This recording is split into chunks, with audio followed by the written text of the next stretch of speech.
Chers parents, j'espère que vous allez bien, ainsi que vos enfants et tous vos proches. Nous voilà à la fin de cette 4e semaine de fermeture des établissements scolaires au Maroc. C'est finalement assez difficile à réaliser quand on voit l'immense investissement de chacun des membres de la communauté dans cette continuité pédagogique que nous avons tenté d'instaurer dès le début de cet épisode. Les enseignants n'ont pas cessé de réinventer leurs pratiques, de s'adapter à de nouveaux outils, dans le but de rendre leur classe toujours plus interactive, toujours plus dynamique. Les élèves répondent toujours présents, dans ce contexte pourtant difficile. Ils participent aux activités, rendent le travail demandé par leurs enseignants, collaborent, interagissent, participent à des challenges. Vous enfin, chers parents, malgré les multiples sollicitations auxquelles vous devez faire face quotidiennement, vous avez relevé le défi d'accompagner votre enfant au jour le jour, de l'épauler dans sa conquête de l'autonomie, de le stimuler, de lui apporter le cadre nécessaire à son épanouissement. Alors que nous n'avons toujours pas d'informations sur l'issue de cet épisode de confinement et de fermeture des établissements, je souhaite saluer l'engagement de tous, un engagement toujours renouvelé, quotidiennement réinventé pour que notre école continue à vivre à distance. Cette adaptation constante de notre dispositif de téléenseignement a été rendue possible grâce aux nombreux retours que vous nous avez faits, à la fois par le biais du sondage, par vos échanges avec les enseignants, les personnels administratifs et les directeurs, et par vos remarques auprès de vos représentants. Je tiens d'ailleurs à remercier chaleureusement les parents d'élèves élus pour leur implication.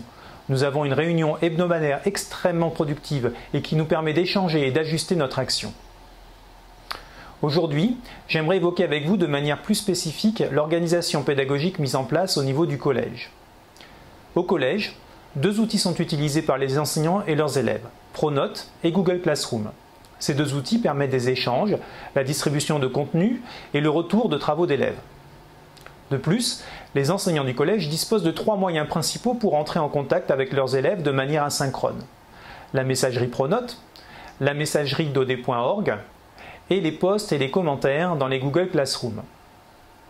Ces moyens fonctionnent bien sûr dans les 2 sens, et les élèves peuvent prendre l'initiative de les utiliser également. Les enseignants, face à ces nouveaux moyens de communication, font leur maximum pour répondre à toutes les interrogations de leurs élèves. De plus, les professeurs principaux ont mis en place dès la première semaine une heure de vie de classe hebdomadaire où ils sont à la disposition des élèves pour répondre à leurs interrogations.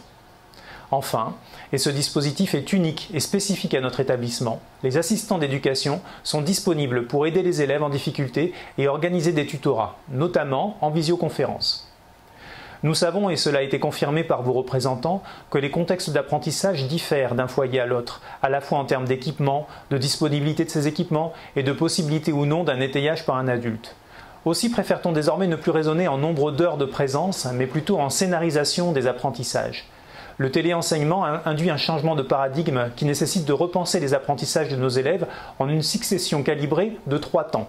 Des temps de travaux synchrones entre enseignants et élèves, la visioconférence par exemple, des activités à réaliser en autonomie selon un scénario établi, et des temps d'échange asynchrones entre enseignants et élèves comme les chats ou les messageries par exemple. Le dosage de ces 3 temps diffère d'un enseignant à un autre selon la discipline et le niveau enseigné. Néanmoins, le travail donné est comparable au travail qui aurait été effectué en présentiel, en s'adaptant bien sûr aux contraintes du distanciel. Par ailleurs, nos enseignants sont extrêmement vigilants lors de leur préparation au temps d'exposition face aux écrans de leurs élèves. Pour cette raison, ils suivent les préconisations de la Direction nationale du numérique éducatif et limitent au strict minimum le temps passé en classe virtuelle, le nombre de capsules vidéo ou l'accès à l'ENT. Le Vademecum mis en ligne sur le site du ministère de l'Éducation nationale l'indique.